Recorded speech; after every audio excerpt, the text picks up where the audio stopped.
Good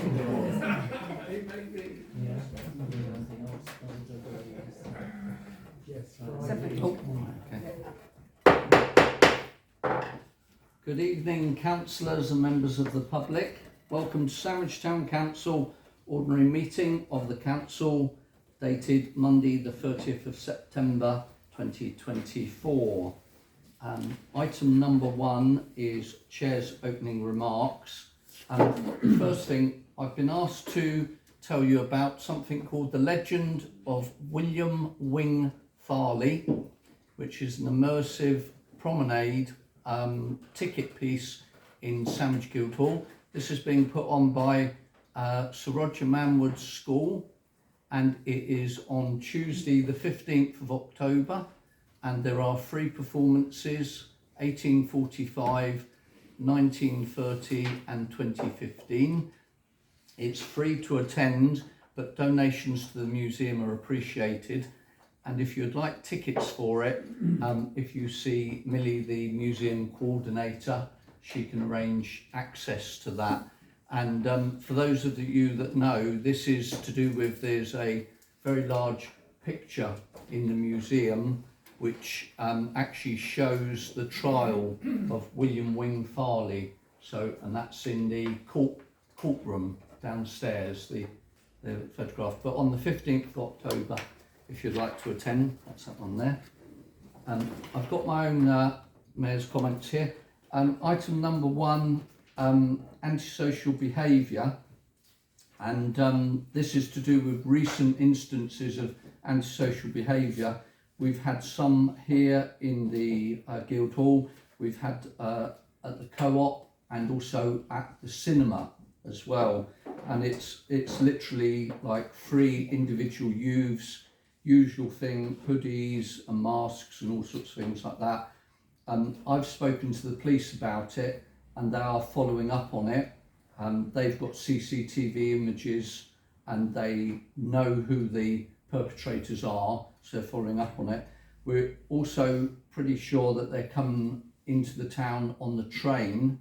So I've also been in touch with Southeastern Security and the BTP, that's British Transport Police, to spot any perpetrators who look the same as these ones that are coming in on the train, and to stop them from coming in. Quite possibly they might not have a ticket as well, so on that one there. So that is being addressed. I don't know if the police officer's here tonight, is she? No, she's not, okay. But we are following up on this and we're going to really put our foot down to get this stopped.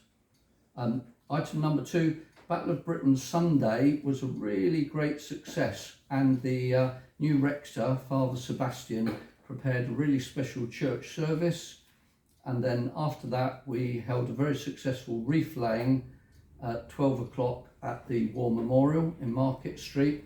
And I just wanted to say thank you to the few councillors that did turn up and dressed up nicely for attending that, so thank you very much. Item number 3, extra special. This Saturday coming, the 5th of October, is Speakers Day, and Sandwich has the privilege of being the Speaker Syncport this year. So I hope to see you all there. It's very prestigious, this event, and Sandwich is on show to all the other Syncports as well. So I would like all the councillors to put your best Sunday best wedding dresses and what have you on. Gowns, hats and gloves will be worn, so if you don't like wearing those, don't come. Medals and honours can also be worn if you have any at all. And just to let you know, the town clerk and I are completely flat out trying to get this organised for Saturday, and even last minute things, we're preparing things. We had a bit of an emergency today. So if we're not contacting you or getting back to you, or certain things aren't being done, it's because this event takes priority over anything else there. So thank you for your patience on that. Remembrance Sunday this year will be on the 10th, Sunday the 10th of November, and I'd like to see as many councillors there as possible for this special event. once again, each year it gets bigger and bigger in Sandwich, and we put on a really good show on this. And once again, the rector is going to put on a really good church service. But can I just point out that the remembrance service, as is expected, will be at 11 o'clock at the War Memorial. And then the last item I've got here, this is to the councillors, if you have any existing or future projects that you want to take across into the year 2025-26, you will now have to complete a funding pro forma form, and you need to see the town clerk about this. So for instance, the disability ramp in Ainsley Court, don't rely on the money being carried forward, you will have to submit something for that. Could you just say what the deadline is? Oh, did we have a deadline for? So obviously after this evening, everybody will have seen a copy. It's been shared at committee level as well. But my hope is that the committees will get to see it again, and obviously I'll be emailing it out to all the councillors, as will Karen, the RFO. And really, ideally, we would like them by the end of October, because that gives us plenty of time then for Karen to collate all the information. Thank you. That's super. Just two more items. Oh, very quickly. Yeah, so Mr. Mayor, you mentioned about the remembrance service getting bigger and bigger. Can we please make sure there's a PA system there, because I've been to remembrance services there in the past and there's no PA system, and the crowd is so big you just can't hear what's going on. Good point. We've got something now, haven't we? So the PA system was there last year. I can categorically state that. So we had it all covered last year, and it is my intention to do exactly the same this year. Thank you very much on that one. Just two more items. Number one, something that's going around social media quite a bit, and this is to do with the Mayor's expenses. I just want to put everybody straight on the Mayor's expenses. First of all, there's a budget set up for the Mayor to attend events, civic events and other events I'm expected to attend. So there is a budget to cover the Mayor's expenses for these ones. And these are supposed to be civic events that we're attending. Different to mayors that have gone before me, I am only attending civic events, and there's 100 charity events where people keep saying, oh, come and play 9-pin bowls or something like that. I don't attend any of those, I only attend the civic events there. And also something else that cropped up on the horrible Facebook is my trip to Belgium. So just recently, the Mayoress and I went to Belgium, and we went there to represent Sandwich at Ronsa, our twinning town. Because it was not a civic event, it was not paid for by the council, and the whole 4 days that the Mayoress and I were there cost £750 for the accommodation, the travel and everything like that. And the Mayoress and I paid for that entirely out of our own pockets. And we were representing this town abroad in Brussels and in Ronsa there. And the council, the only thing the council paid for was we took some wreaths where it had on behalf of Sandwich Town Council on the wreaths. So I hope everybody's clear about that. So, and lastly on that one, as I said, I get free train travel, and so for certain civic events where we're not wearing chains, because we're not allowed to travel on the public transport with chains, but where we don't need the chains, and that's why I requested a Mayor's sash. So when we went to Faversham Hop Festival, the Mayoress and I actually went on the train, and the train was paid for by South Eastern, so it's not costing this council a penny to do those. So I just thought I'd make that clear to everybody here. So lastly, please note that we've got a lot to get through this evening, so let's have some trust. And this is trust in officers. So if the officers have put something on this agenda, they've put it on because they've checked it and researched it. And also the committees. If something has gone to a committee, it's been debated, it's been discussed, and it's been voted on. So please have some trust in the officers and the committees. So officers do all the pre-meeting checks, and so let's be guided by those. So, and on that note, I'd like to continue with the agenda. Thank you for listening to me. Item number 2 is apologies for absence received, Town Clerk. Thank you, Mr Mayor. So we have apologies this evening from Councillor Marie due to a work commitment. Super, thank you very much for that. Item number 3, declarations of interest. This is to receive any declarations of disclosable pecuniary interest from members in respect of business to be transacted on this agenda tonight. Do we have any declarations? Councillor Black. Yes, I have one for item 19. It's not a pecuniary interest. I also have a long-standing dispensation of it should we discuss one site. Thank you. Did you get that?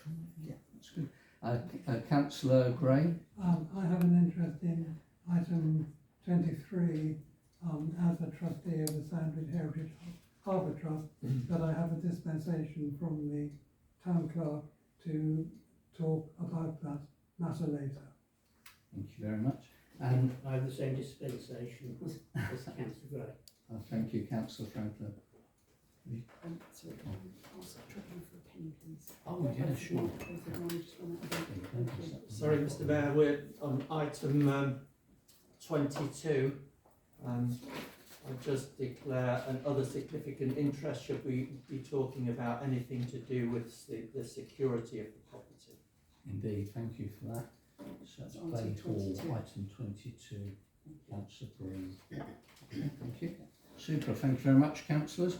Item number 4 is minutes of the full council meeting and committees, and this is to approve the minutes of the full council meeting of STC held on the 29th of July 2024, and to consider any matters arising from those minutes not covered elsewhere in this agenda.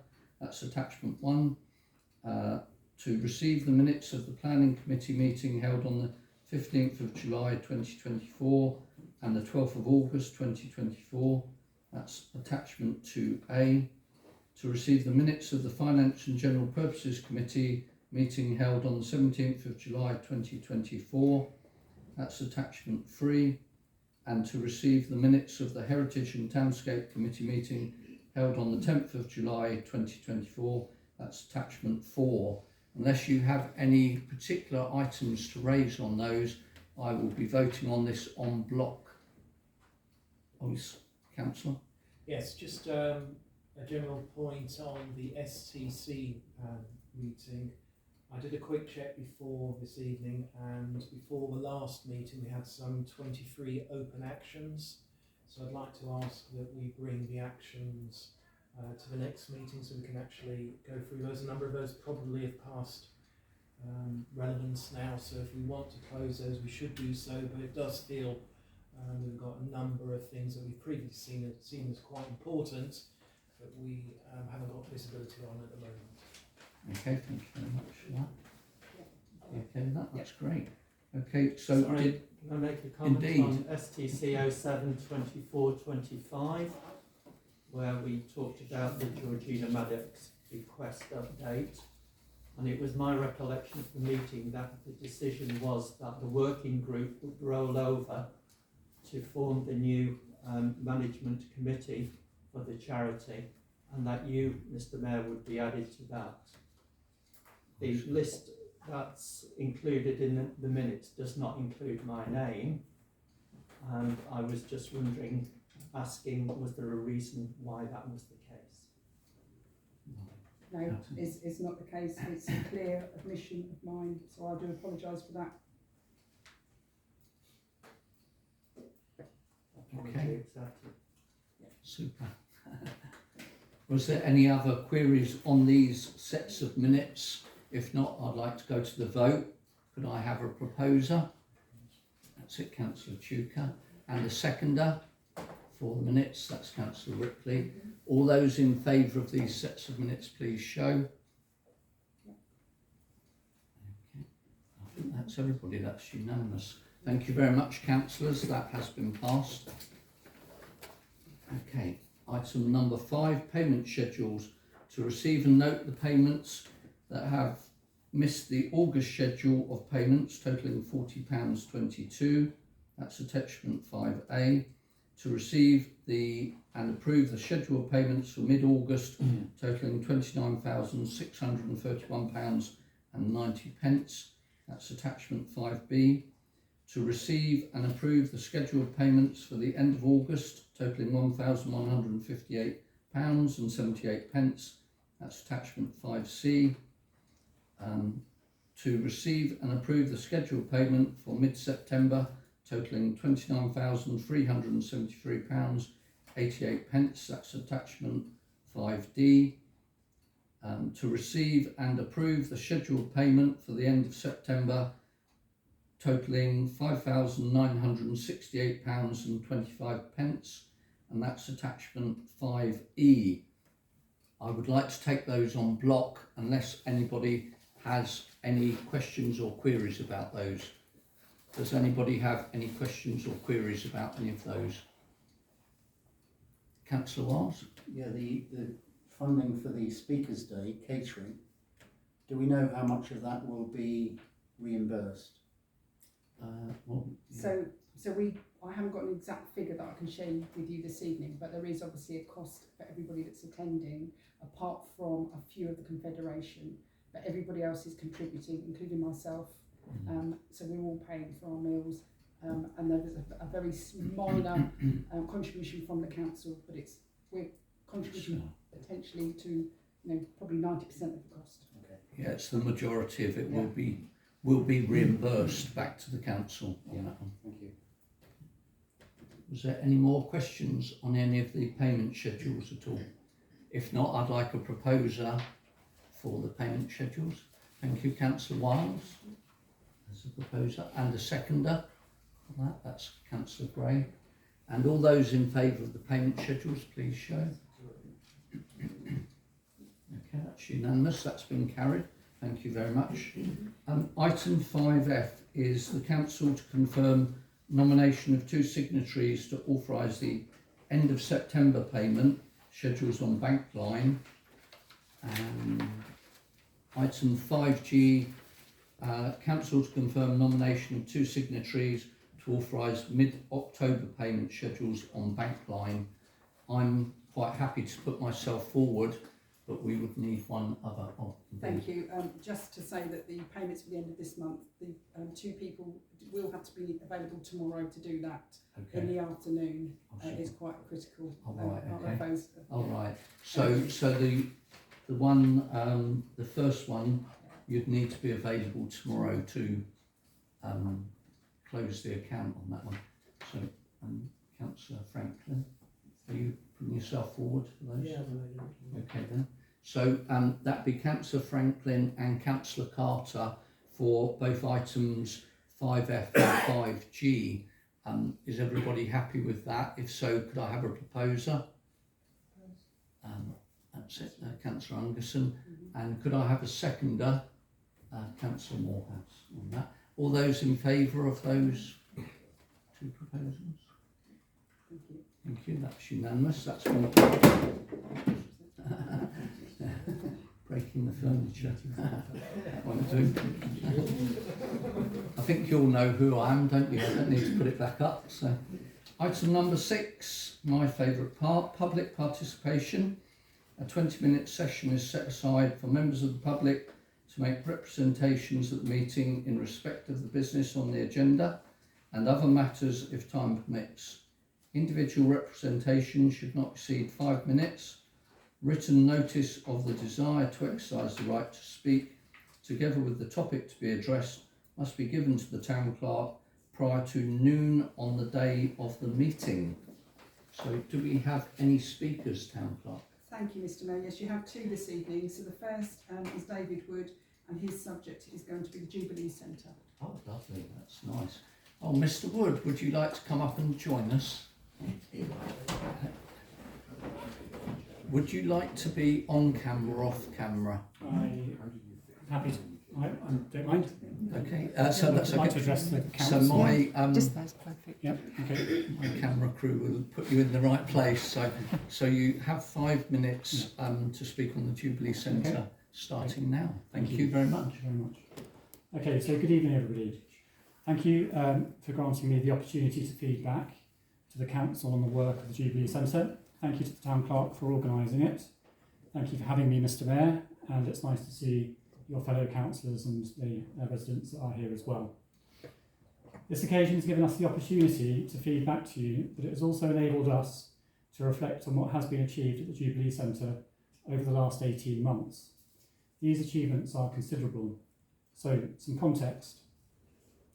Sandwich Community Hub, the Jubilee Centre, is a charity that was constituted with the express purpose of reopening the Phoenix Centre, which sadly was forced to close during the pandemic. We submitted a number of business plans to DDC, and following joint viability studies, we negotiated the terms of a lease, which enabled us to reopen the building in April of 2023. Sandwich Amateur Boxing Club had been granted access to the building on their own terms with DDC from November 2022. Their presence at the centre underpinned the viability of our business plan, and since April of 2023, they have been one of our main hirers. As soon as we were granted the lease for the building, Sandwich Pantry moved from St Peter's Church to the Jubilee Centre. We were then able to bring back some of the hirers that had previously used the building. We have been responsible for the building for 18 months now. The following organisations use the building on a weekly basis: Sandwich Amateur Boxing Club, Priscilla Beck's yoga classes, Jan Anton's tap dance classes, boxing sessions for people with Parkinson's disease, run by Sandwich Amateur Boxing Club, Sandwich Pantry. We also have fitness and Pilates sessions run by Your Leisure, and we are very pleased to host the CAB, the Citizens Advice Bureau. So, some highlights. The Boxing Club have just done their 13th weekly boxing for Parkinson's session. They work with 40 plus young people offering quality training to all for £3 a session. They are completely inclusive and work very hard with children from all backgrounds and abilities. The CAB have been helping people at the Jubilee Centre for the last 10 months. They established a presence there in November of last year. The pantry has really benefited from the facilities at the Jubilee Centre. Last calendar year, Sandwich Pantry redistributed 3.5 tonnes of food, over 8,352 meals. This has also, by the way, offset a considerable amount of carbon. And Sandwich Pantry supports 25 households plus each and every week. We've got some incredible volunteers who do that work. As a result of the move to the Jubilee Centre, the pantry now can also offer tea and refreshments. And alongside the CAB, it's become a service the community can be proud of. We have given a local hairdresser the opportunity to open a salon at the centre, which has underpinned the viability of the centre as well. Sandwich Concert Band and the Railway Swing Band rehearse in the centre each week. Both are fantastic. I open and close the Railway Swing Band on a Wednesday, and they are first class. They come from across East Kent and sound like complete professionals. Currently around 200 people access the centre and its facilities on a weekly basis. I think this is a conservative estimate, but the point is it's being used. This is a huge achievement and one that we are proud of, particularly when one considers how precarious the building's future was less than 2 years ago. We thought it very important to ensure that it was saved and put to community use for the benefit of Sandwich. Other things have happened at the centre too. We have hired the centre for a baptism party, hosted police drop-in and outreach services I know councillors have been involved with, and hosted a KCC Children's Services event for an Easter workshop, which we've also had KCC representation with. So where are we now? There is more we need to do.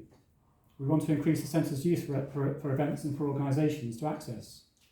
We want to put the grounds to use with a community garden and orchard. We would like the charity to start offering test tuition for families that need it.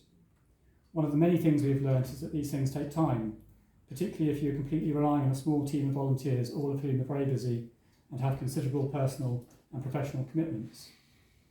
I can report to the council that each of us has worked as hard as we possibly can on the project. We are completely independent of any political agendas, and our trustees and management committee and those that have joined us with the Community Shed project are all from a broad range of backgrounds and persuasions. One of the many challenges that we faced was the simple fact that the centre, having been mothballed for 3 years, required a lot of remedial work to make it fit for purpose, much more than was anticipated. This has taken an awful lot of work and attention, and a lot of learning with respect to plumbing, alarms, heating, etc. It's a complicated building, as it is a purpose-built community building. This again is one of the reasons why it's so important to save it. Our best piece of news is that we have built and are about to open a community shed. This was made possible through the tireless work of our community shed working group and a capital grant fund of £35,000 from DDC. We are delighted to have been able to have added such an impressive addition to the facility as a result of a lot of hard work undertaken by the working group. We do hope this facility will be used and enjoyed by many residents, and we look forward to making many bat boxes to see if we can help mitigate the mosquitoes that cause such misery for so many locally. So we have more work to do, but we have achieved a lot. We do need encouragement and practical support. With this, we could build a centre that grows local food, provides test tuition, offers music lessons, supports young mums and dads, becomes a local resource for many to access and enjoy, but we're not there yet. We still need to secure the site's future. However, we are well underway. We need more people to help us. If you as councillors are interested in helping, then please let us know. And residents who view this meeting, please join us in this exciting venture. We are preparing for our open day on Saturday the 26th of October, when Sir Roger Gale will open a new community shed, and there will be music and dancing and refreshments. We are inviting you and the whole of Sandwich to come along and see what the Jubilee Centre has to offer. Finally, I would just like to add that before we took on the community centre, Phil and Eleanor Scott ran it brilliantly for 20 years. They did remarkable work, and I think the town owes them a debt of gratitude. Thank you very much for having me. Thank you very much, Mr. Wood.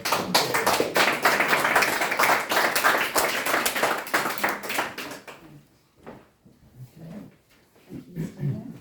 So the second person that would like to speak is Claire Felton, and the subject is Fishergate. Oh, super. Mrs. Felton, would you like to? Did you want to be on camera or off camera? Off. Okay then. So, that's it. If you stand there, that'll be fine. So you've got 5 minutes to address the councillors and the public on Fishergate. Please start now. Thank you. Mr. Mayor, Deputy Mayor, councillors, good evening. I would like to talk just for a few minutes about Fishergate in my capacity as a trustee of the Sandwich Heritage Harbour Trust. As we all know, the Fishergate is a medieval jewel in our town's crown, a Grade 1 listed building, a scheduled ancient monument, and the most important medieval feature on the quay. Its historical importance in the context of our maritime history, together with its proximity to the river, was central in our application to become a heritage harbour through the Maritime Heritage Trust. We were one of the first harbours to be nominated. Now there are over 20 throughout the UK. The application was approved in 2021, and soon after the trustees approached the council with the proposal to use the Fishergate as its office and as a small visitor and information centre. These resolutions were passed at full council meetings between March and May 2022, wherein it was agreed that this was by far and away the best solution for the Fishergate. The Sandwich Heritage Harbour Trust offered to take on some repairs to the interior in consultation with the council, and any necessary external repairs would be carried out by the council. Since these resolutions to allow the Heritage Harbour Trust to move to the Fishergate, the council and officers have stalled on this decision, and over 2 years have passed. In fact, Fishergate has now been empty for more than 3 years, and we all know that buildings only deteriorate when empty.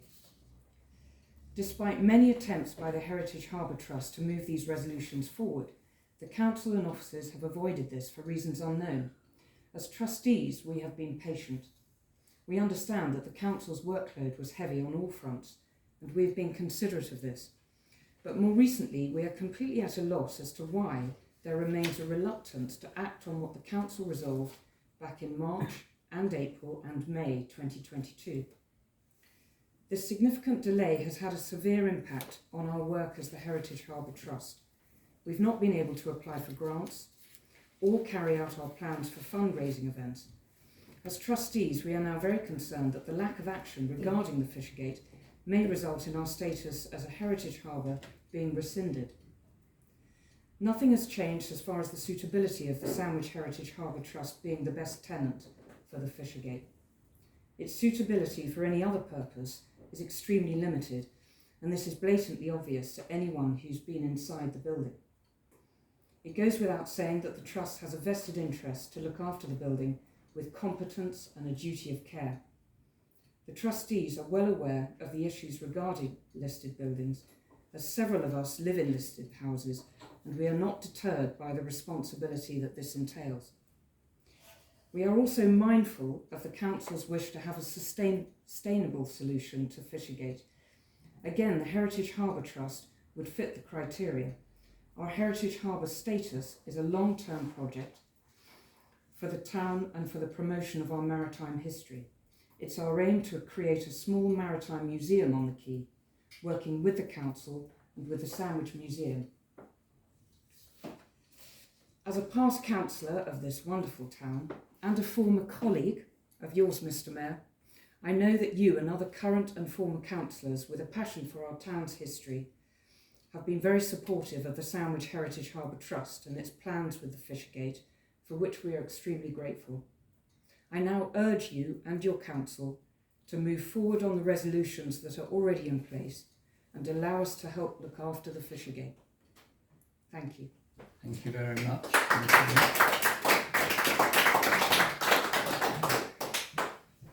Super. Is that one of the speakers? Yes, that is Mr. Mayor. All right, super. That's good. Thank you very much to my two speakers this evening. That's very well put over. Item number 7 on the agenda is a verbal report from our Dover District Councillor on matters relating to Sandwich. Councillor Morehouse, do you have a report for us? Thank you, Mr. Mayor. First thing is the update on 57 New Street. I'm assured that there's going to be a meeting in October with the senior management. I will have a response back to this council at the end of October meeting. Secondly, the disputed piece of land between Town Mill Road and St Bart's Road. So it's been confirmed that there's been no application for moving possession of the fence. There will be a discussion with the planning manager to discuss the next steps and ascertain whether any enforcement action is expedient. Thirdly, Montague Place with regards to the tree planting on the boundary of Black Lane. I've not had any response from DDC on this, so I'm now pursuing this with Abby. I walked up there the other day and noticed it's a great pity. These trees should now be well established and providing privacy for the residents of the new development. And the fact they're not is entirely regrettable. I had a meeting on the 29th of August regarding the waterways, and we have been advised that the culvert underneath the bridge that links Loop Street with the playing field, cricket pitch, etc. That culvert, as it currently is 230 millimetre internal diameter. That's being expanded to 900 millimetre, which should provide much better water flow. With regards to the works are scheduled to take place within the next window of opportunity, which is between the 15th of February and the 15th of April 2025. I attended a meeting last Thursday regarding the events in the town, specifically regarding some Facebook comments that were made towards the end of July when DDC got the blame for not allowing Market Street to be closed. The reason that Market Street, the refusal was refused was because the event organiser submitted the application too late. There's a whole new policy being implemented. This is as a result of a fatality in Penchester Gardens in 2022. The corporate director of DDC had to attend the inquest, and obviously as a result of that, DDC have reviewed their events management policy. There will shortly be a designated support for event organisers within BBC who will be contactable directly via the event organisers and not by ward councillors. In the meeting last Thursday, I did make it clear that there were 3 matters of urgency regarding the events. Firstly is the fun fair for the Christmas lights. It's taking place in BBC owned land in the Guildhall car park. Secondly, the Grass Street area for the Sandwich Salutes the 40s. And I have made it clear that the event, although the event is taking place next May, the event organiser needs to ascertain what his budget's going to be, and if he has to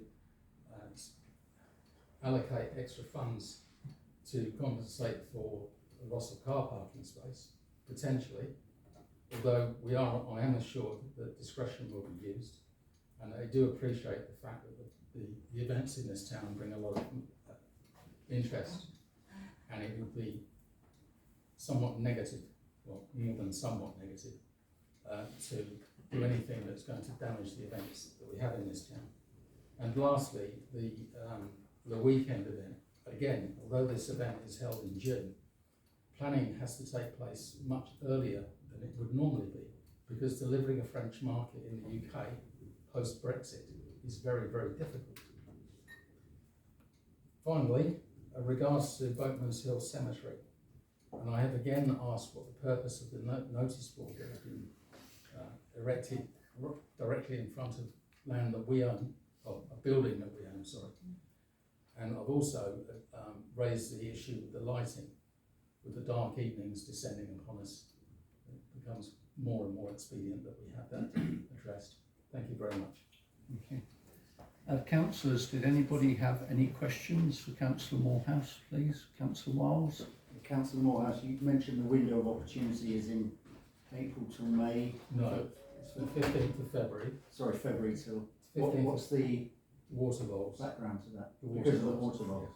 But surely they're Protected species. what they're nesting or. Yeah.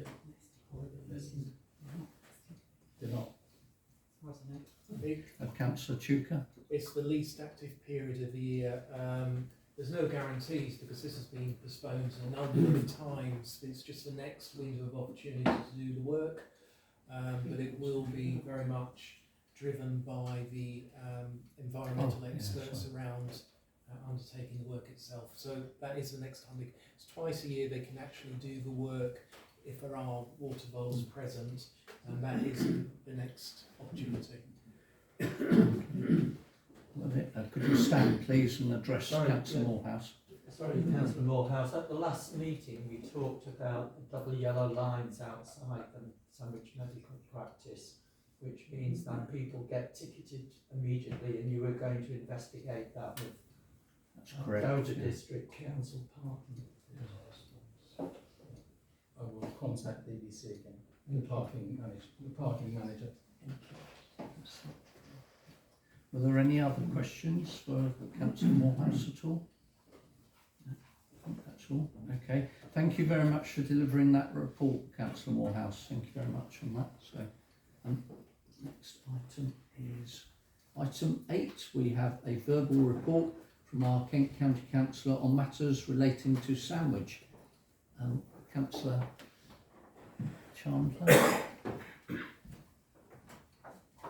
Did you want to be on camera or off camera, Chandler? I'm quite happy to be on camera. Okay, well, that's good. Thank you. I've been so many times, it's sad. Good evening, Mr Mayor, good evening, councillors. I was going to start tonight by letting you know of Trading Standards activity, because they have just carried out one of their biggest operations across Maidstone, City Wall and Dover. And this is working with Kent police officers and HMRC and dogs. You'll see the pictures of the wonderful dogs that are tracking drugs and cash if you go online.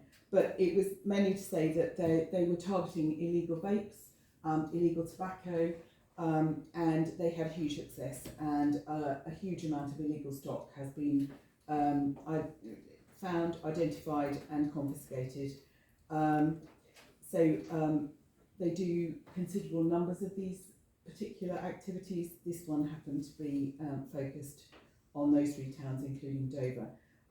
But also, I thought members might be interested to hear about the initiative which is not taking place here, but nevertheless is targeted on the under 18s purchasing vapes.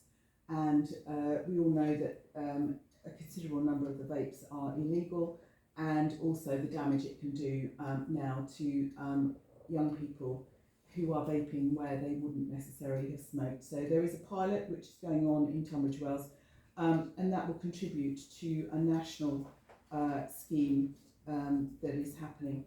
I thought it might be worth just mentioning, because it might be helpful for the town's businesses to know that trading standards work continually with businesses, developing partnerships to drive the economic growth and protect residents in Kent. And they can investigate persistent, serious criminal activities, those involving fraud, counterfeiting, scams, doorstep crime, and persistent consumer detriment, support businesses by offering professional business advice and guidance, and audit high-risk businesses such as farms, food and feed producers, importers, wholesalers and retailers, and provide animal health, welfare and feed advice. They carry out regular market surveillance at Kent ports, at markets, and boot fairs to prevent unsafe or illegal products, and they reduce the illegal sale of alcohol and tobacco to children and young people.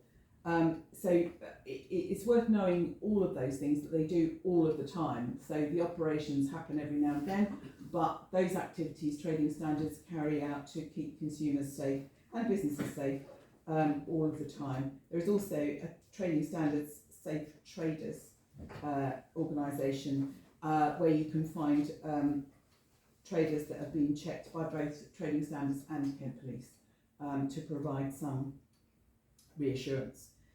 I wanted to update on Discovery Park, which of course is part of Sandwich, and those who were here in 2011, which I think is probably not all councillors, but will recall the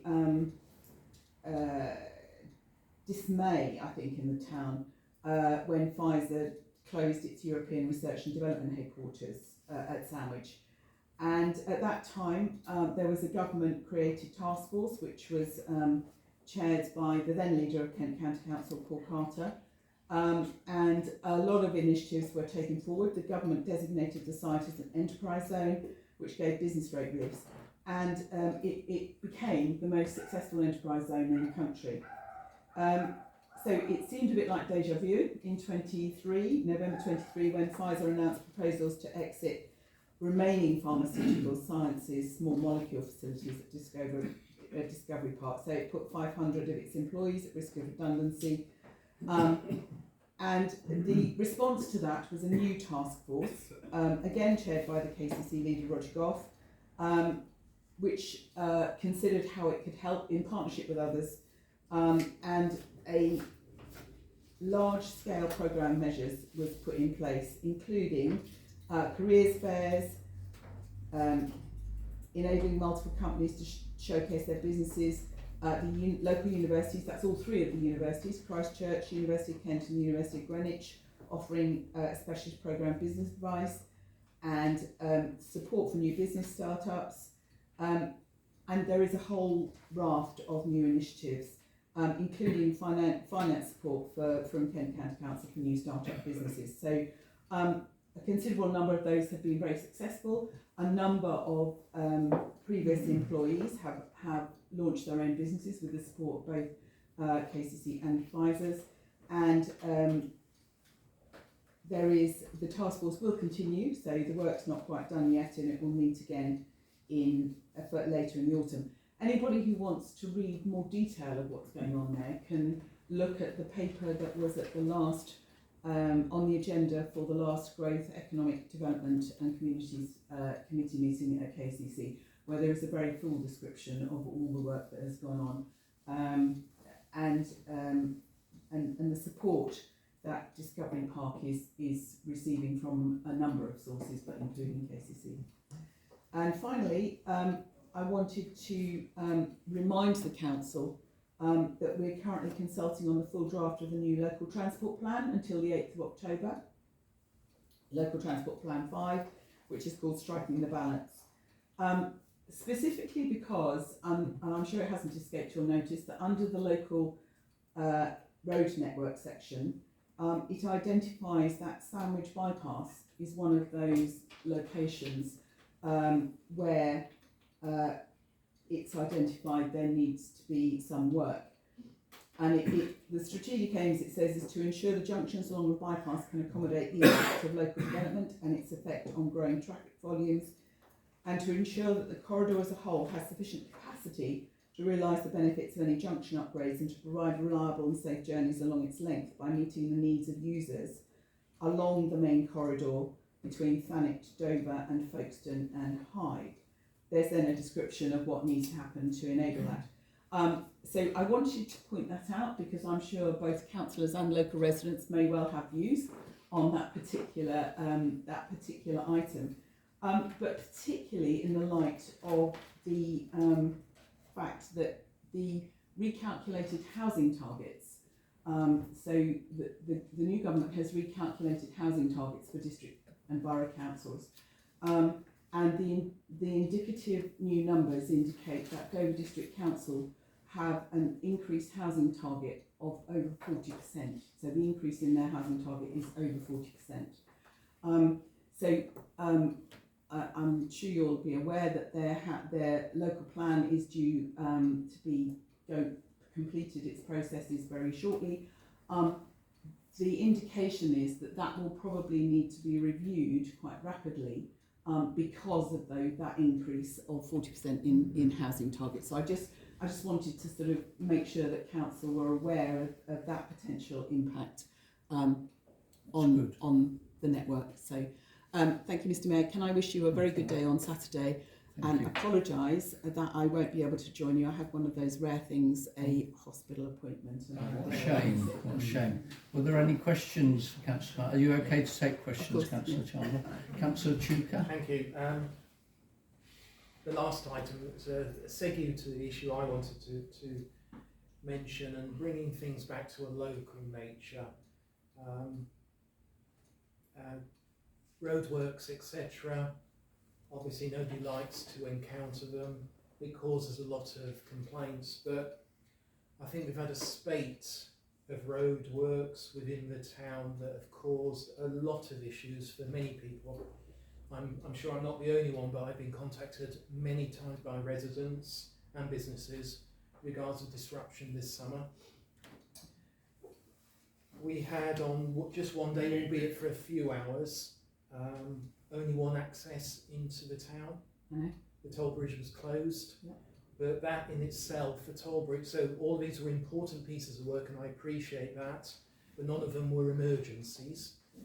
The toll bridge, we actually had people couldn't walk across the bridge, but there was no real communication around that, apart from people at the time it happened. So what I wanted to ask was just to set a challenge of yourself, is maybe either for the next meeting or offline. I'm more than happy to engage with you. But there's got to be a much better way to communicate with people, both businesses and residents, because I've been doing a lot of stuff myself direct to KCC highways, but I don't always get the answer immediately. Sometimes I do, sometimes I don't. There must be a way. You've got a community engagement officer within the highways. There must be a way of improving the network of communications. So, yes, I accept that there have been significant problems, and in particular in respect of the toll bridge. I too was picking that particular issue up, and just to be so that you're aware, the original contract was issued with pedestrian access, so it was an issue that lay with the contractor, and we made considerable efforts to then address it with the contractor, including sending somebody not and the contractor not being aware, to ensure that they were complying with what they were required to comply with on the second day of their contract. So I can only apologise that particular contractor did not comply with the contract that he was issued to on that first day. There has been a lot of discussion about communication around roadworks. Sandwich is not the only town, and the villages suffer too. And I think it is sometimes difficult for Streetworks East to put out the notice, the advance notice, and I'm sure the town clerk gets those. Yeah. What I have indicated is that the information that's contained in that is often not sufficient, and it would be really helpful to have more complete information. The Cabinet member Neil Baker has accepted that, but there is a balance between providing or creating a huge raft of additional work for officers who are under pressure as it is. You'll all be aware that we don't have enough budget to do what we have to do. So there is some work going on to see how we can achieve that without actually overburdening the officers who need to get the stuff done, because actually we want to get the highways mended. But I'll happily come back at the next meeting and see if I can offer any more. Yeah, and I'm happy to have a conversation with you about my reflections on things, because there are ways and things it can be improved. I have direct access sometimes to Streetworks themselves. Of course, so do I. Yeah, so yes, but maybe it's parish council I shouldn't be entitled to, but there are ways to improve things, I'm certain. Okay, that's fine, I'll do that. Thank you for that. I don't know if there's any other questions. If not, Councillor Chandler, I'll just have one question myself. The town clerk sent through a newsletter from KCC today to do with highways. I think it came from Jenny Wharton or somebody, who was the Community Engagement Officer for Highways East. It did say that for HIP, sorry? Yeah, it was a newsletter, wasn't it? Newsletter, the second yeah. one, yeah. That's right. And it said for the Highways Improvement Plan, it said that KCC had received £300,000 in grant money, and it said that obviously different councils could apply for that money. Are we able to apply for that ourselves, or do we have to do that through yourself? Or you don't have to do it through me, but you do have to do it through the Highways Improvement Plan. I see. Okay then, and we could perhaps get that money to make improvements to crash sites or other things. So it will be entirely dependent on the priorities that the council identifies in its Highways Improvement Plan, which is an ongoing piece of work. Of course. Okay. Well, super. I just wanted to clarify that point, that we can claim that money then. So, or something. Well, I'm not guaranteeing No, that you will. Let's be clear about this. I'm not actually guaranteeing that the priorities that you have will be eligible for whatever grant money there is, but that will be the route. But we can try. And it is 300 parish councils that have access to that money, so it's £1,000 per council. We need to have a highway improvement plan first to be able to actually have anything up under the microscope from KCC. So some steps we have to go through first. But I think the first step, which is funded by KCC, which was the speed surveys funded by KCC, have been completed. Yeah. Thank you for that. Yeah, it'd be nice to have that. Even if we only got £1,000, it'd be nice to have £1,000 to do something about the speeding in the town, because it is getting dreadful now. So, but thank you, Councillor Chandler, for which obviously will the speed survey outcomes, which I'm sure you've seen, will inform that particular discussion about speed. Of course. Thank you very much for that. Thank you for delivering your report, Councillor Chandler. You're at liberty to either stay or take your leave if you haven't eaten yet at all. So thank you. Okay then, item number 9 is report from local police representative and community warden for Sandwich. This is to receive reports from the local police and community warden if available. What do we have?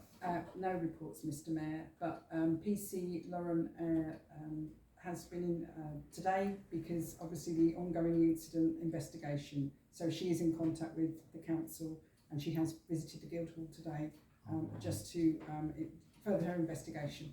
I see, okay. Could we ask PC Lauren and also Peter, the KCC warden, if they could perhaps give us an update, a written one, if they're unable to attend? It's just, it would be useful for the councillors and the public. Thank you very much on that. So that's good. Item number 10, updates from councillors.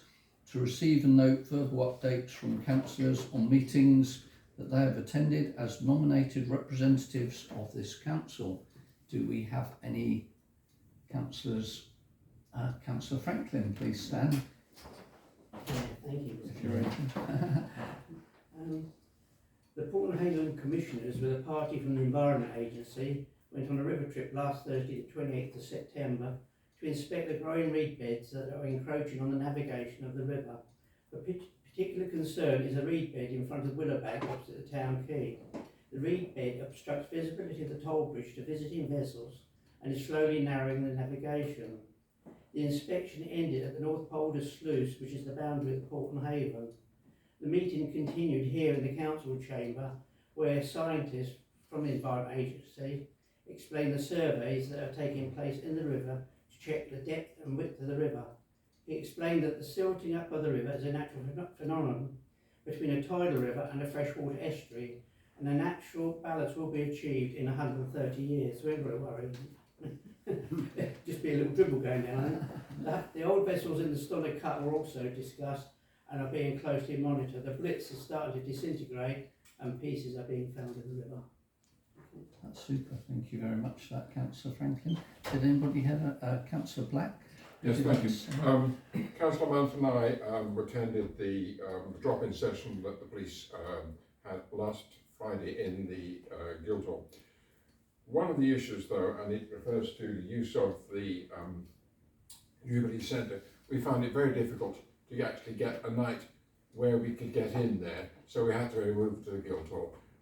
Maybe with a bit more forward planning, we can make it happen at the Jubilee Centre again. It's going to be a night when people are going to be around. Secondly, the Tourism Forum, the chair of the Tourism Forum and I invited the cruise director from Dover Port. We took him and the head of tourism at Dover District Council round Sandwich. We also took them to Richmond because the idea is we want to get cruise ship passengers coming because they spend more money, they spend a longer time here, and it would really boost the tourism industry. Good. So thanks also to the Compass Group and to the Bell Inn for hosting that, and for anyone else who contributed. But Richborough was particularly important. He thought this is a good place to have a two-stop tour for foreign tourists. We also had the Tourism Forum last Thursday, and there was a lot of discussion there. They're particularly interested in what is happening on the 5th. But they do want more photographs and they want more publicity. And as you know, I've been putting things in, Councillor Wiles has, and I'll be putting some more on. But they're looking very much for visuals rather than, understandably, the history that many of us are concerned about. Of course, thank you very much for that. So, Councillor Chuka. Just a couple of activities to mention. So, first of all, I attended the Dover District Design and Place Panel Review, along with Councillor Franklin and Councillor Morehouse representing Sandwich Town Council. And that was at Discovery Park, and it was around the Discovery Park development that's been long I remember in preparation. So it was the latest review that involved the new design and architects that are undertaking the work for the owners. The panel was basically a peer panel review where other experts reviewed the plans and gave their comments on that, and we got sight of the findings from the panel that I've shared with all councillors. Second thing, and this involves myself, Councillor Morehouse, Councillor Mallet and Councillor Ripley. I've had meetings with DDC Parks and Open Spaces, then a meeting with the Sandwich Environment Conservation Group. What we're doing collectively is looking towards developing a selective mowing initiative. When I say developing it, we're at the stage of scoping out what might be possible, with the aim of hopefully coming to a future STC meeting with a proposal to consider and then to take on to DDC. So the initiative is in development, but we are engaging with DDC at the outset to make sure what is possible is actually factored into any proposals. Super, thank you very much for that. That's all moving things along nicely. So, and just from my from the chair, I had just three items just recently, which are of good news. On Friday night, we had a museums initiative because Sandwich Town Council has actually I think it's Tollbridge Fund, has actually bought the Roman Bowl. So we are now the owners of the Roman Bowl.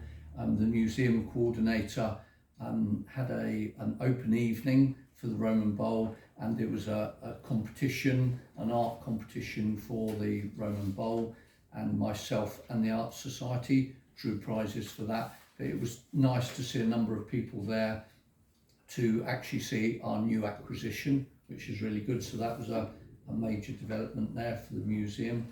Two other ones were just recently wearing my new sash, which was nice. I attended the opening of the first of two K6 telephone boxes, and these are the ones that were bought by the previous administration several years ago, and unfortunately nothing has happened with these due to the interim between one administration and another.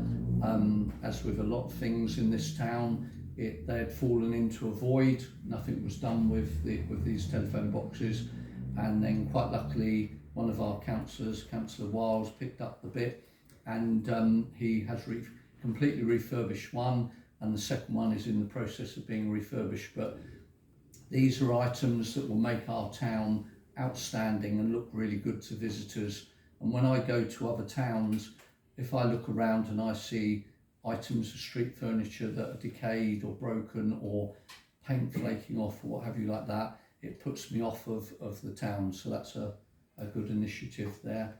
And the other one that I was going to talk about was the Wednesday or Thursday, I think it's Thursday evening, was the we now have a small committee of friends, which is Friends of the Empire Cinema, and this was set up on Thursday evening. And so in order to assist with the Empire Cinema, we're very lucky to have a cinema. Problem is, in Sandwich we take so much for granted, whereas the people in Deal have been petitioning for decades to try and get their cinema back into use.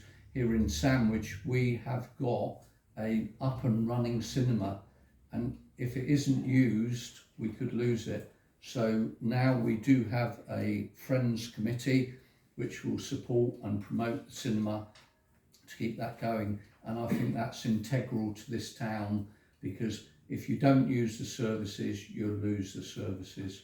So thank you very much to the councillor. It's actually Councillor Wiles that set that up again, so thank you very much for that. So that's very good. Was there any more mentions? If not, I'll move on. Thank you very much. Item number 11 is financial information, and we have a budget comparison, financial statement, cash book and bank reconciliations and reserve reports. Item A is to receive and note the Sandwich Town Council bank reconciliation as of 31st of July and 30th of August 2024. Item B, to receive and note the Sandwich Town Council financial budget comparison reports as of the 31st of July and 30th of August 2024. Item C is to receive and note the financial statement cash book as of the 31st of July and 30th of August 2024. And item D is to receive and note the reserves report for the following at the date of 23rd of September 2024, and that is the drill hall, the highway improvement plan, IT, Monkswall Nature Reserve, operating funds and general fund.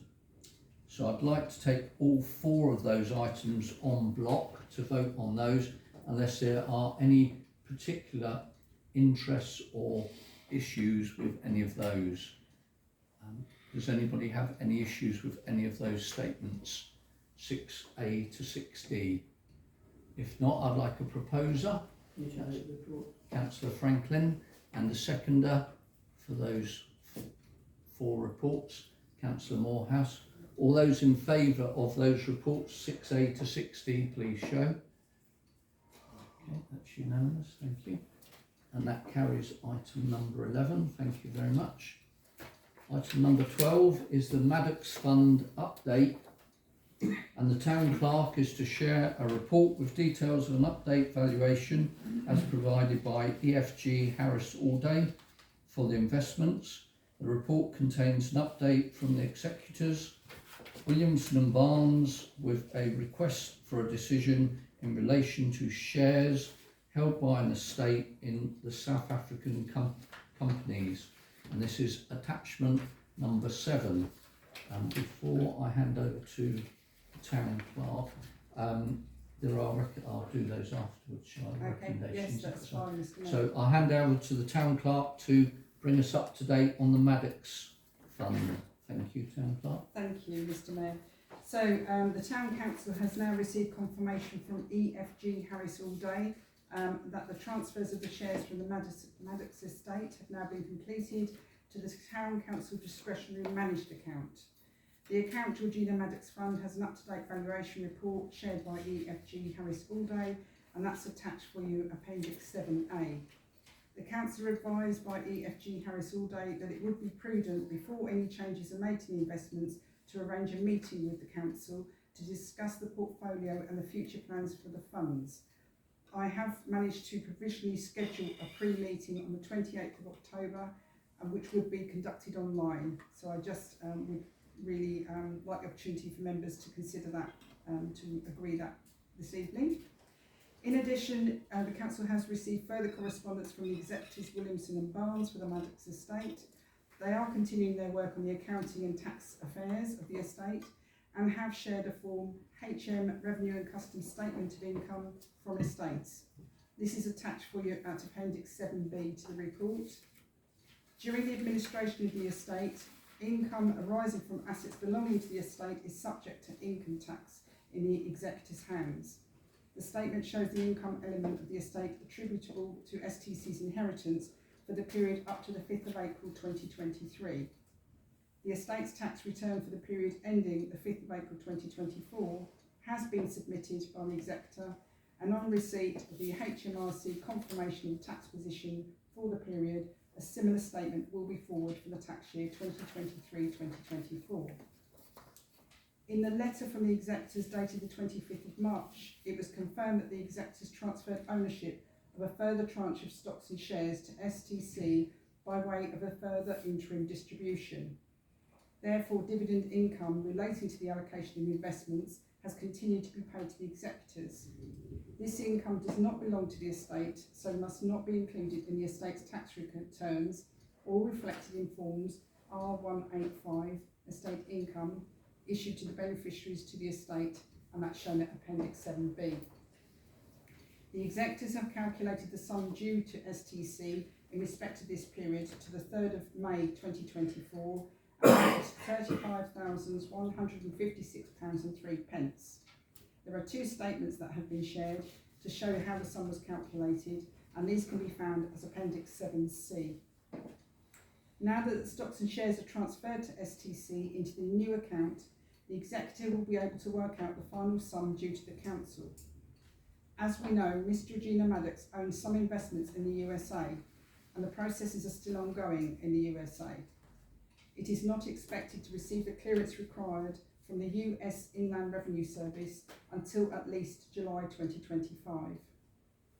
It has recently been discovered that Miss Georgina Maddox was entitled to 228 shares in Sibian Stillwater Limited and 72 shares in Standard Bank Group Limited. These are both South African companies, and the English grant of probate does not give the executors authority in respect of them. The company registrars have confirmed that the holdings cannot be sold or transferred unless a grant of representation is obtained from the Supreme Court of South Africa. UK stockbrokers advised on the 29th of July that the holdings were then worth around £660 and £18 respectively. To collect the investments would involve instructing a South African lawyer, and it has been concluded that it would not be economic to collect the investments. The executors are therefore suggesting that it may be possible to donate the shares to charity. The executors propose that they take no action to collect these investments, but are asking for agreement to write one letter to the company registrars asking if the shares can be donated to charity. If the council does not wish Williamson and Barnes to write the letter, they must be notified in writing by no later than the 2nd of October. The other beneficiaries have been written to in like terms. Thank you, Mr. Okay, thank you for that, Town Clerk. So the recommendations that the councillors have to look at and agree this evening are: members are to receive the update dates from EFG, Harris Allday and Williamson and Barnes. Members are to agree the proposed online meeting with EFG, Harris Allday on the 28th of October 2024. Members are to agree the proposal to donate the South African shares to charity as suggested by the executors and Williamson and Barnes, as the recovery of these investments would not be economic given the costs involved. So those three items, I'm quite happy to take them en bloc unless anybody has got any issues with those. Councillor Chuka first. Yes, just a question on the one that actually needs action from us, which is regarding the letter. What's not clear to me is what does donating to charity actually mean? But secondly, I'm assuming we or the Georgina Maddox Fund will get charged for the letter being sent by Williamson and Barnes, unless they're doing that without incurring any charges against the fund. So it seems a bit strange that we would be charged for something that actually, in the great scheme of things, is not a significant amount of money. Indeed, thank you for that.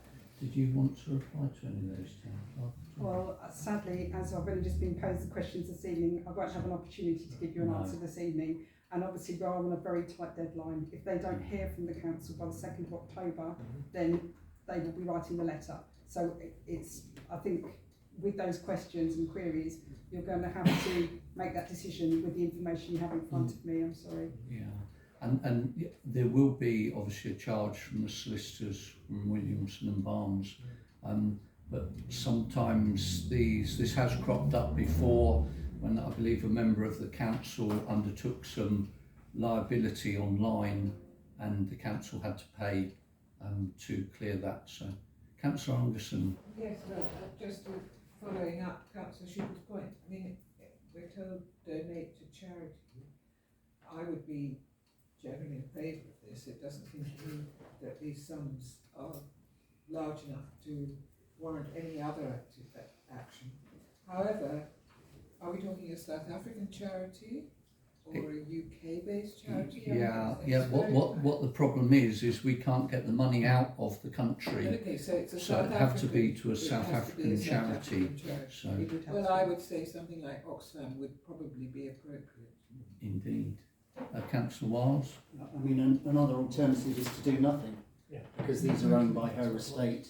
It could be in 10, 20 years from now, the law in South Africa changes and we get the money in some way. And these could be shares that, quadruple, or if they like Apple or something like that, we could be in the money. Indeed, that is correct. That's true. So okay, with those items. Oh, sorry, Councillor Breen. Yeah, can I just make one comment, please? We note in the report here a transfer of another tranche of money to Sandwich Town Council. I have written to the mayor, to the town clerk, saying, can't we Sandwich Town Council, invest this large chunk of money? Because councillors are working very hard trying to earn a few pounds on the market when we're losing out on thousands of pounds of interest. Indeed, yeah, that's true. That's something that we'll have to... So all I'll say to that is EFG Harris Allday's advice was to meet with them first. So I can only give you their advice. I'm certainly not a financial expert myself, and I can only relay to you what the company that we're paying, you know, obviously there are fees charged, and they are the ones that are giving me professional advice. So I'm giving you that professional advice. Yeah, but you know, if we had a large sum of money while we're waiting for Harris all day, you'd put it in the bank and earn some interest on it. It's in a discretionary account, isn't it? So I think the issue is that it's sat in the STC account at the moment, and it's not in the discretionary managed account. And that's what EFG Harris Allday have said to me. They don't suggest that we do anything about any funds until you've had a meeting with them. I mean, you know, if you want to bring it back to the next meeting, but obviously the pre-meeting is scheduled for the 28th of October, which would be the same evening as the full council meeting. So really it's for members, if you feel strongly about it and you want to bring a report to the next meeting, obviously there's that opportunity. So we can do something about it by October, so that is the time. I just think it's prudent for us to generate money for the council, and we've been waiting for the general power of competency and stuff like that in the past. Yeah. And I don't see, you know, why as part of the investment portfolio we as the council don't have to do everything through Harris Allday. No. We could just open a deposit account with our existing bankers and have that Georgina Maddox money ring fence. Indeed, yeah, we could. And the RFO has been posing that question to members for a number of months about thinking about a bank account, and you haven't progressed that. So, you know, I mean, at the moment, obviously, it's sat in the STC account, but, you know, if you wanted to explore opening a new account for, but obviously, until you've got the trust set up as well, that's the other issue. You haven't got the governing documents set up yet. So you know, we're in a bit of a chicken and egg situation, unfortunately, because things haven't progressed with setting up the governing document. You know, we've got the discretionary managed account open now. That's their professional advice. I'm just sharing with you their professional advice. Obviously, if you've got expertise or you want to have a report, you could bring that for the next full council meeting and have that debate with everybody. So I think it's prudent if we go ahead with this meeting, and then we've got full council, so we can then bring that up at October full council and make a decision then. So, but as you say, it is a shame, but unfortunately, like with a lot of these things, they take a long time. It's a bit like with the shares in America. You know, that's another issue. Do we wait to hear from the IRS, or do we not wait to hear from the IRS? This is the problem, and unfortunately all these wheels move very slowly. So if we postpone that until the 28th of October, and then we can make a decision then. Well, on that, it might be worth asking Williamson and Barnes what's the value of these shares in America, because it might be a similar situation where the amount of time and fee and effort that they're expending is not an economic prospect. That's true, yeah, that's true, yeah. Okay, thank you for that. Councillor Frampton? I just think I agree with Councillor Anderson. I think we should just get rid of them South African shares and give them to Oxfam, because why drag it on? Indeed. Well, that's what we're going to vote on now. So I think we'll go through these one by one just to make sure everybody's happy about this. So members to receive the updates from Harris Allday and Williamson and Barnes. Can I have a proposer and seconder for that first one? To receive the votes, that's proposed. Okay, so that's Councillor Chuka and Councillor Green. So all those in favour of receiving the reports, please show. Okay, that's unanimous. Thank you. That's been carried. Members to agree the proposed online meeting with EFG Harris Allday on the 28th of October. Can somebody just propose that?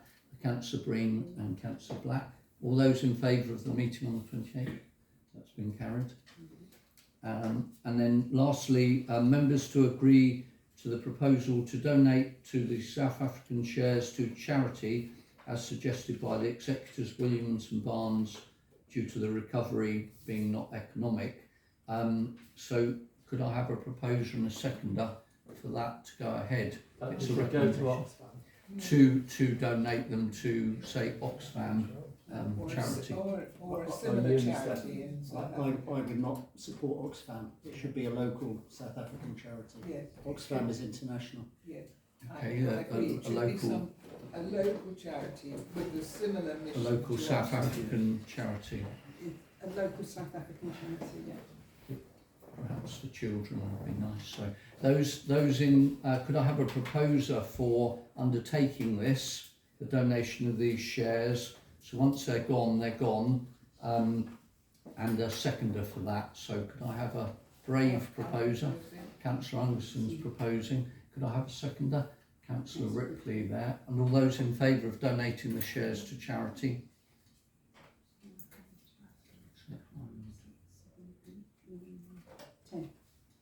Okay. Those against? That's two. So that's Two. Councillor. And any abstentions, please? And that's Councillor Fortescue, one.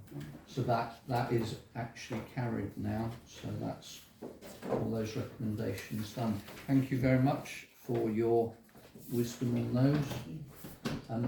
Item number 13, Making Space for Nature Initiative. Town Clerk to share a report with details of a request received from the volunteer tree warden to list the Cowleys Meadow hedgerow planting onto the map of Making Space for Nature in Kent and Medway initiative, and this is attachment number 8. And the recommendation is members to agree the request from the volunteer tree warden and give their permission for Cowleys Meadow hedgerow to be added to the map for Making Space for Nature in Kent and Medway. Did anybody had any queries on this? Is that a query, Councillor Anderson? I just want to say a few words. If you can get up, please do so. I strongly support this. I can't see any problem with it at all, and I think we should just vote for it. Yeah, exactly. Indeed. Councillor Morehouse? Second. Oh, super. And all those in favour, please show. Okay, that's unanimous. That's been carried. Thank you very much. Item number 14, Markets on the Forecourt. Members to receive a report from Councillor Chuka that details the approach for the Saturday market over the summer period and seek a debate to consider continuing with the Saturday market and expanding the Thursday market to include the hub. And this is attachment number 9. Before we actually discuss this, I just want to say a few words. I wanted first of all to say thank you to both the Guildhall staff and also to Councillor Chuka for leading this initiative. So, you know, for those that remember, we used to have a Saturday market for a short while, then that dispelled and went off, and then we just had the Thursday market, and even the Thursday market wasn't really adequate. It wasn't working how it should have been. And the town clerk, the Guildhall staff, and in particular Councillor Chuka, has picked up both the Thursday market and expanded it, so now we have actually run out of room. We haven't got enough room for the number of people that want to bring stores to the town. I mean, I never thought I'd hear myself saying that from what it was like 2 or 3 years ago. So, and then the second thing is to do with the Saturday market. That's been completely revamped, and I've visited the Saturday market myself a number of times, and the whole vibe at the Saturday market is just really brilliant. It's really enjoyable, it's really relaxed, it's got a nice feel to it, and it's got a different mixture of stalls to the Thursday market, which is really good. When I saw this amount of money that's come in from the Saturday market that we never had before, all I can say is well done and thank you very much for organising that. That's absolutely brilliant there. So the items we need to discuss and debate is whether we continue with the Saturday market is the first item. So I'll open the floor to that. So the Saturday market, Councillor Chuka. Can I just very quickly just summarise what's Please in the do. report? So in April's STC we agreed to introduce the Saturday market, but we were cautious in the sense that it was for all intents and purposes a new initiative, so that had to be built from scratch. and that the level of occupancy of stallholders was uncertain. So what we agreed was we'd come back to this meeting. You did. So I'm meeting that commitment Indeed, to provide yeah. a report to council. The report on the performances over the period June to September, so it's roughly 3 months that the Saturday market's been running. There were a number of potential benefits identified in April, and I think we've met a number of those to an extent. You've mentioned a couple of them already. What we've also seen is some brand new businesses start up. So actually we've incubated some new stallholders who've never done it before and are starting to thrive. So that is a really good example of joining up with community and supporting community. The atmosphere you've mentioned on Saturday, it's not a ghost town on the forecourt, so that's good. We've also seen the footfall has increased over the weeks that it's been running. Also, it's given a great opportunity to deliver tourist information. I'd like to thank Councillor Ripley for all her efforts in trying to get people to man the stall. So that's been really successful. Now, as we move into the autumn and the winter, I think the importance of that particular stall might be less, but that will be determined by Councillor Ripley. There have been challenges along the way. We employed somebody at the outset. We did. It lasted 2 weeks. Then I filled in for a number of weeks myself, putting up the gazebo, so I know how to put a gazebo up now and take them down. So whilst the money, it's just in excess of £1,000 now taken over a 3-month period, it's not going to sort out all our financial problems, but I think in the round what it delivers is a hub for the town that people can come to. We've got 1 or 2 stalls that people actually seek out and are very upset when we're not here now on Saturdays. The idea to expand it beyond that date is I've discussed it with the town clerk, and the support is there from staff to do that, but it's the council's decision. The report includes a second aspect, which is about the Thursday market. As you've touched on already, it is beyond its capacity. So the property manager has put forward a proposal, which is to invest a very small amount of money in terms of opening up the hub to be an overspill place. That will mean that we can provide an additional 3 spaces, I believe, or is it maybe even 4 spaces? 4 spaces, sorry, at a cost of £15 to each stall holder. But what it also does is, as we're moving into the autumn and winter period, some stall holders might be more content to continue, because there's always some wastage because of the weather, if they've got the facility of an indoor market space. Indeed, thank you very much for that. So, and on this one, I think to speed things up, I'd like to lead from the chair. So I'd like to put forward a proposal that we do continue with the Saturday markets until such a time as the weather or the interest wanes on it, which will become prevalent as the cold weather sets in. So I'm suggesting going ahead with the Saturday market. It's such a good initiative. And the second thing I would like to propose is that we do go ahead with the use of the hub, so that those that have goods that could be damaged by cold or wet weather could go into there, just with the proviso that the hub, the connecting door from the hub through, there is not, people can only come in from the outside door and not trundle through the other door, if that's okay. So that's my proposal. Do I have a seconder for that at all? Mr. Mayor, just one comment. Indeed, please, Stan. Thank you very much. It's just to say that on the 30th of November we're having Sandwich Christmas lights, so that might be a convenient point to aim to go on to. Indeed, yeah, that'd be good. Yeah, so you wish to have the forecourt on that time, do you? Yes, please. We'll look into that for you. Thank you. I'm joking. Councillor Black? Yes, you've also got Dover District Council having something on the 14th of December.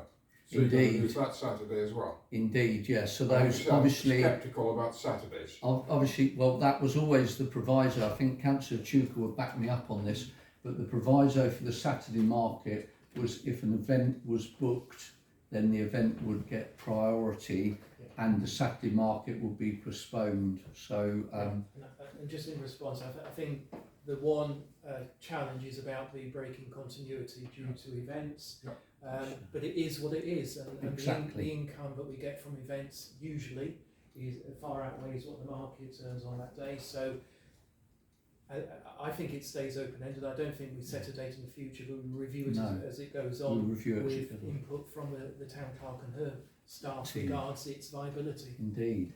So I put the two proposals forward. Do we have a seconder for those proposals? I think it was Councillor Fortescue. All those in favour of that, please show. Okay. And any abstaining? There's just one against, one against, Councillor Black. So that has been carried now, so thank you. Sorry, Mr. Mayor, just to clarify, there was another time, the later start time and end time of 9:30 to 2:30. Oh right, oh sorry, beg your pardon. There was a later start time for the Saturday market.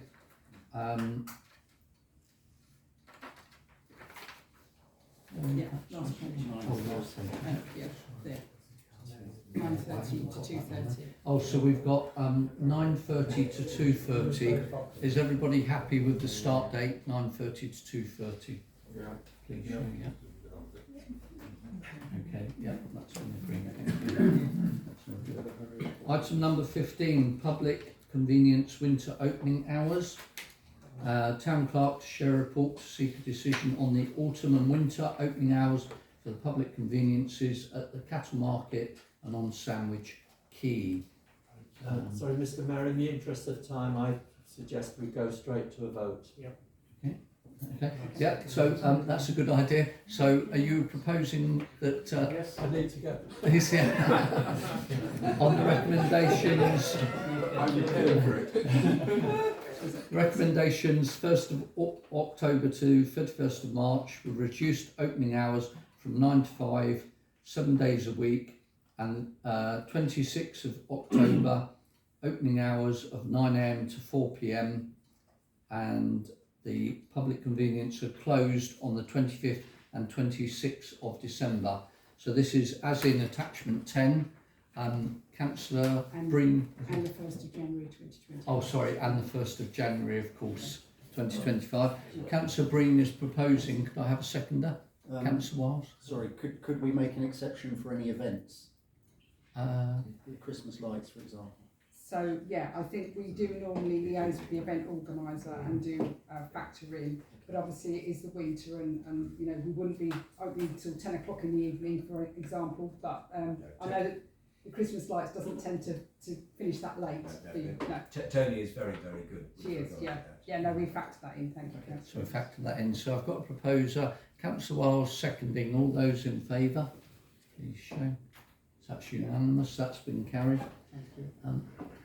Item number 16, allotments report. Members to receive a report from the Assistant Clerk with updates on progress to date with both the allotment sites. This is attachment 11 and a decision is required on this. Note to receive the report. I'm proposing that we note the report and thank the Assistant Town Clerk for the hard work she's put in on the allotments there. Could I have a seconder for that? Councillor Morehouse. All those in favour? Okay, and that's passed. Thank you very much.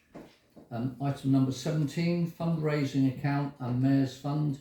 Once again, this is quite a quick one. Members to receive a report from the RFO to request the closure of the STC fundraising account and to transfer the balance to the Mayor's Fund. And this is purely for the small amount. Recommendation, councillors are asked for approval to close the STC fundraising account. Councillors are asked to approve moving the balance left in there to the Mayor's Fund. Do I have a proposer for that? Councillor Wiles and a seconder, Councillor Chuka. And all those in favour, please show. It's a very small sum of money. Thank you, that's been passed. And item number 18, budget setting pro forma. Town Clerk and the RFO have produced a budget setting pro forma that has been adopted by the Finance and General Purposes Committee. The pro forma, which has been updated since the items were raised on this at F&GP. Pro forma will be used in the budget setting process for the new financial year for Sandwich Town Council. Members are to note and receive the report. Do I have somebody to propose noting? Councillor Morehouse and a seconder. Councillor Mrs Carter. All those in favour, please show. Okay, that's been passed. That's unanimous. I'll tell me if I'm going too fast. Okay. Item number 19, Dover District Council Local Plan. This is to 2040. Inspector's final report. Town Clerk to share a report that details the communication from Dover District Council received with an update on the Dover District Council Local Plan to 2024. A decision is required. This is attachment number 14, and basically this is just to say the final inspector's report has shown that the Dover District Local Plan is sound, and there are 2 links where you can go and review what has been agreed there.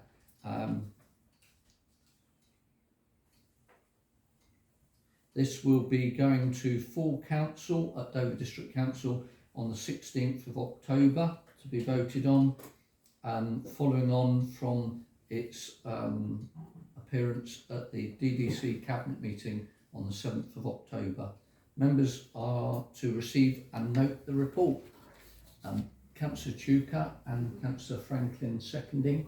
Sorry. Indeed, Councillor Black. There are some points about this. Please carry on.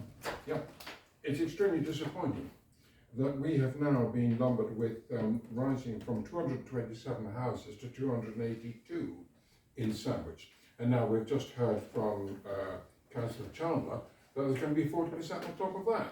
I mean, this place is being concreted over. And I think this council really has to take a much firmer stand on these issues. I've got a particular issue with SAP 21, a 50% increase in the number of houses, and giving a playing field to a school that is not doing very well at all and is a private institution. This is not what public assets should be used for, and this really, we should be objecting to this. I've consistently objected to this. I think that a more robust response has to come from this council on these sorts of matters. Thank you very much for that. I believe we did send a representation to the local plan on this issue, and also there was a local plan meeting up at Dover District Council to which I'm sure Councillor Black and Councillor Wiles. So you were sent as, well, Councillor Wiles was sent as the representative of Sandwich Town Council. So, as well as a written representation, we have sent councillors to Dover District Council on this matter. The 40% increase is a governmental thing that comes down from central government. So complaining to Dover District Council won't get you absolutely anywhere, but you're quite welcome to. So if you'd like to put a proposal forward, Councillor Black, quite happily accept it this evening. Well, the proposal is that we should still continue to object to the increase in numbers that are in the plan for Sandwich, and in particular SAP 21, which is a 50% increase, and doing a rather strange deal to give land to a school that is not doing very well and is in fact not been recruiting the number of students it originally set out to do. So, that's my proposal. Councillor Chuka first of all. So I was going to say we have discussed this, I think, at least 2 occasions previously, and we did put in written comments along those lines. We did. In terms of speeding up the process, because if not, we'll have to go back into a discussion around this.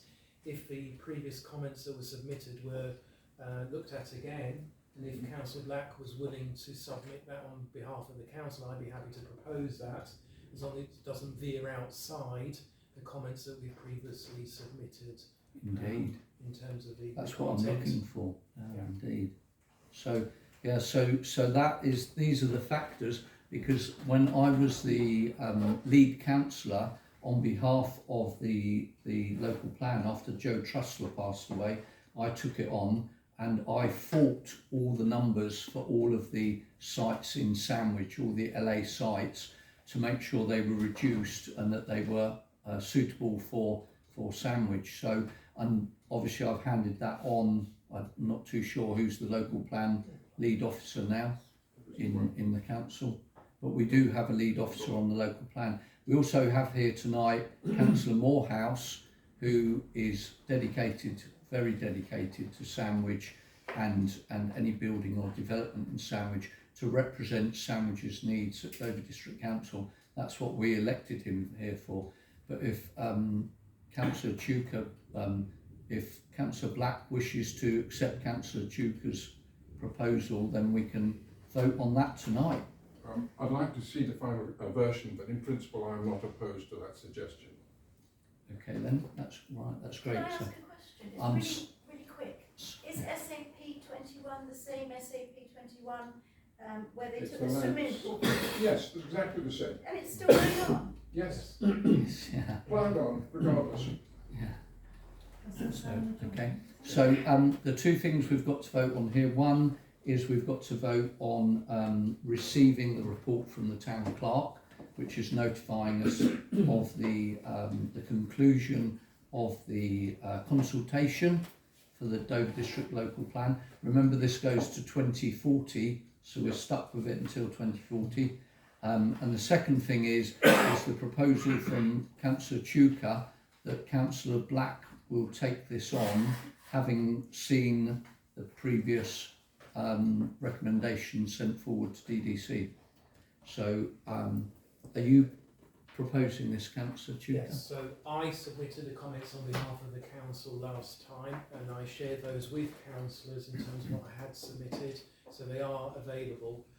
As long as it's within those boundaries of, then there's no reason why we shouldn't go back and say we're still not content, and these are our previous comments, something within that framework. Indeed.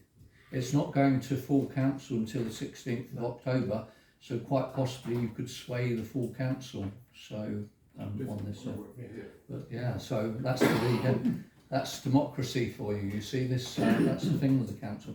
So that's the proposal then for those two things. We're receiving and noting the report from the town clerk, and Councillor Black will be making a representation for the whole of the local plan, the numbers in the whole of the local plan, but also to do with the SAP 21. I only volunteered to do it for SAP 21.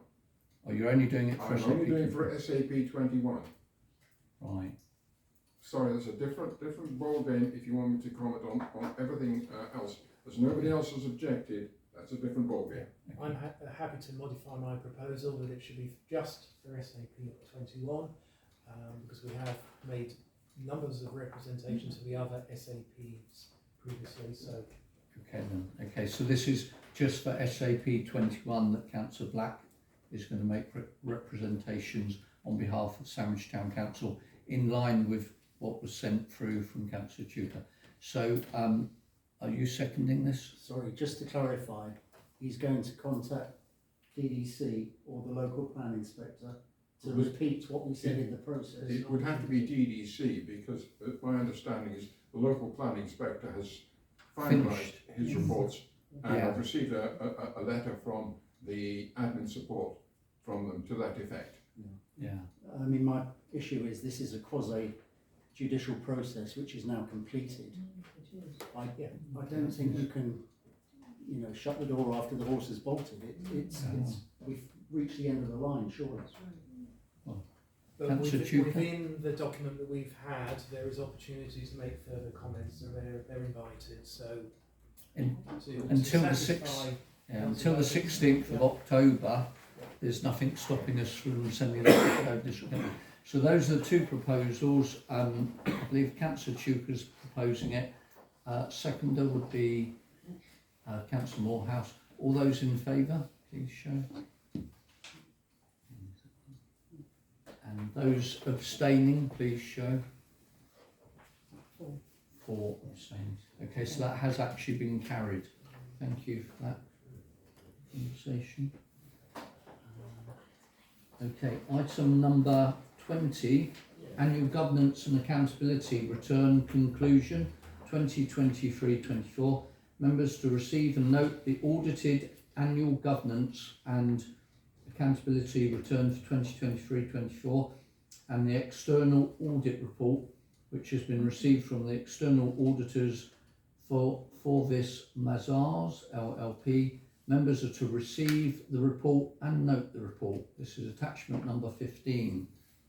So do I have a proposer for receiving and noting this report? I just wanted to state that I want to commend the RFO for all the work that she did for this audit. And obviously we know from the external auditor's report there are no issues at all, and I'd like to commend the RFO for all the hard work that she put in for that. Thank you very much, Town Clerk. So do I have a proposer for this? Councillor Franklin, and a seconder, Councillor Morehouse. All those in favour of receiving and accepting the report, please show. Okay, that's unanimous. That item has been passed. Thank you, councillors. Item number 21, confidential matters. Under the Public Bodies Admissions to Meetings Act 1960, extended by Section 100 of the Local Government Act 1972, the public may be excluded from the meeting for the following items of business on grounds that they involve the likely disclosure of exempt information as defined in Part 1, Schedule 12A of the Local Government Act 1972, by virtue of the paragraphs specified against this item. Item number 1, information relating to a proposal that is commercially sensitive in nature and information that is confidential that relates to the progressing of the Maddox bequest, including a sale of a property. Could I have a proposer to go into confidential, please? That's Councillor Gray. Speak on this, please. Councillor Gray, sorry. Can I just stop you, Councillor Gray? I'm looking for a proposer and a seconder to take us into a confidential camera of this council. I would like to query why one item, which is we are going to discuss, isn't whether it should be confidential or not. One of the items in agenda item 23 is going to be about the Fishergate. Now, everything about that is in the public domain. You've heard about it this evening from Claire Felton. And why should it now be? There's nothing, as far as I can see, as to why what is to be discussed should be confidential. It is in the public interest, and I would also ask whether the town clerk has considered the public interest test in relation to having this matter confidential. So I would want to vote against that particular item being confidential, and I'd like to propose an amendment to your motion excluding that the discussion on the Fishergate in item 23. Town Clerk, please. Thank you, Councillor Gray. And yes, I did consider that the public test, but the information that the property manager is sharing with elected members on all the portfolio, including Fishergate, is not in the public domain, and so it's very important for members to have that information. And if we discuss it in the open part of the meeting, you won't have that opportunity. Obviously, I'm aware that your reports have been shared publicly, but because the property manager's report is confidential, then obviously I'm not in a position to let part of the reports be shared in the public part of the meeting, because then you're not getting all the information together in one place. I agree. It's got to be one thing or nothing.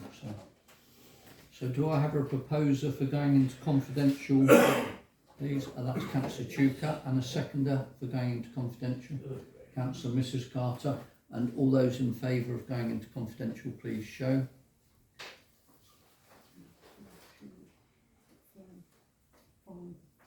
sorry, 1, 2, 3, 4, 5, 6, 1, 2, 3, 4, 5. Sorry, 1, 2, 3, 4, 5, 6, 7, 8 of you. 8. And those that are abstaining, first one. 1, 2, 3. 3. And those that are against, that's, are you against as well? 3. So that's 3. 3. So, Okay, so that's so that's been passed, that we do go into confidential. Councillor Wiles? Sorry, Mr. Mayor, but just as a slightly pedantic, well, it's not really pedantic, it's a factual point. What it says here is that we're going into confidential by virtue of information relating to a proposal that is commercially sensitive in nature and information that is confidential that relates to progressing the Maddox bequest, including the sale of Bay Hall. But we're doing more than those two things. We're talking about the whole asset portfolio, which includes sensitive information about tenants, about leases, about Indeed. Rents and so on, which we clearly cannot discuss in the public domain. No. But the wording should have included Should have, yeah. So we need because to, we cannot, for example, talk about the details of the cinema no. in the public domain Exactly, because exactly. the lessee would be very, very unhappy You with are that. right. So could we? Yeah, I mean that's what I was saying. Where I say proposed commercially sensitive in nature, I was talking about all the assets. Okay. So that is saying that all the assets, but in particular Bay Hall. Okay. Right. So that we have held a vote on that, and by the majority that has been passed. So this council will now be going into confidential mode camera, so we have to ask the public to leave.